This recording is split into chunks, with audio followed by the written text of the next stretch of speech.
ચાલુ છે, જ્યાં જ્યાં લાઇટ જોયા છે ત્યાં નથી.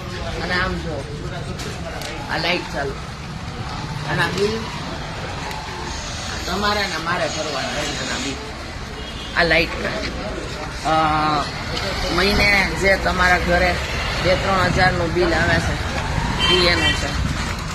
આ અહીંયા આગળ જ સોસાયટીવાળાનો હાઈવે ઉપર કેટલી બધી તકલીફ છે લોકોને કે રસ્તામાં દેખાતું નથી, વારંવાર એક્સિડન્ટ થાય છે. પણ એ લોકો આ લાઇટ ચલાવતા નથી, ત્યાં ચાલુ નથી કરતા, અહીં દી આખો ચાલુ રાખ્યા છે. તો કાંઈક સિસ્ટમથી રાખો, જ્યાં જરૂરિયાત છે રાખો. આ બાજુ પણ એક લાઇટ ચાલુ છે.